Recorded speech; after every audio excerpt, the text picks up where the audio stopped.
Officer জনাব মোহাম্মদ মিজানুর রহমান ভূঁইয়া স্যারকে আমরা ইফতারের মাধ্যমে গ্রহণ করছি। ইফতারের বাজারে বলুন।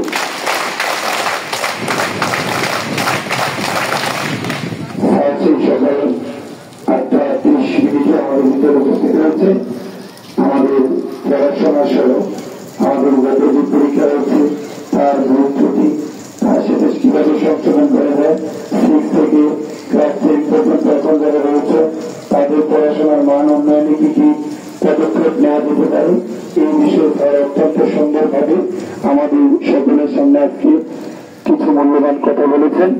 তার এই মূল্যবান কথা আমরা যাতে সর্বাত্মকভাবে সকলে মিলেমিশে সকলে আমরা এগুলো তোমাদেরকে পরামর্শ দিতে পারি যা তোমাদের পড়াশোনার ক্ষেত্রে অনেক বেশি উপকৃত হবে।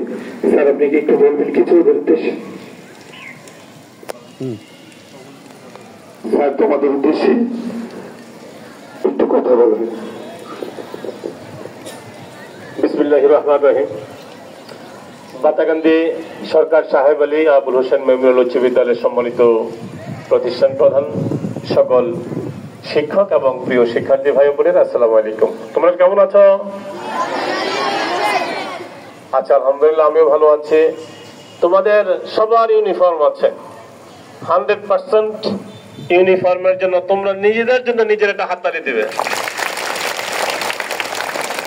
এই ইউনিফর্মের সাথে যদি তোমরা ক্যাশ পড়তে, কারো কারো ক্যাশ পরা আছে, তাহলে অনেক সুন্দর হতো। আমার মনে হয় প্রাতিষ্ঠানিকভাবে এরকম একটা সিদ্ধান্ত আছে না হেড স্যার?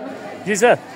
এই ক্যাশের ব্যাপারটা আমি অনুরোধ রাখবো হেড স্যারকে এবং সকল শিক্ষকের প্রতি দৃষ্টি আকর্ষণ করব যে ক্যাশ পড়ার ব্যাপারটাও সবাই বাধ্যতামূলকভাবেই করে নেবেন। এমন বড় একটা প্রতিষ্ঠানে, এই উপজেলার বৃহত্তম এই প্রতিষ্ঠান, এত বড় মাঠ, এত বেশি শিক্ষার্থী এই উপজেলার দ্বিতীয়টি নেই। হয়তো বেশি শিক্ষার্থী আছে, মাঠটা ছোট, হয়তো কম শিক্ষার্থী আছে, মাঠ বড়, কিন্তু তোমাদের বেশি শিক্ষার্থী, বেশি বড় একটা মাঠ আছে, এখানে খেলাধুলার সহ অনেক সুযোগ সুবিধা আছে। তো আমরা আশা করছি তোমরা সর্বদিকে এগিয়ে যাবে, ভবিষ্যতে ভালো ফলাফল করবে।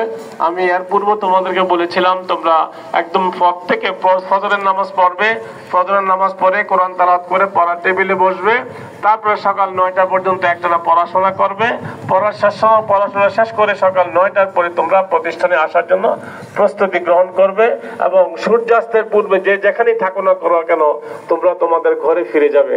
তোমরা কোনোভাবে মাদকের কাছে যাবে না, বাল্য বিয়ের পক্ষে থাকবে না, স্মার্টফোনে আসক্তিতে জড়াবে না, তোমরা মা বাবার কথা শুনবে এবং শিক্ষকের কথা শুনে তোমরা তোমাদের জীবনকে ধন্য করতে পারবে, এই আশাবাদ ব্যক্ত করছি।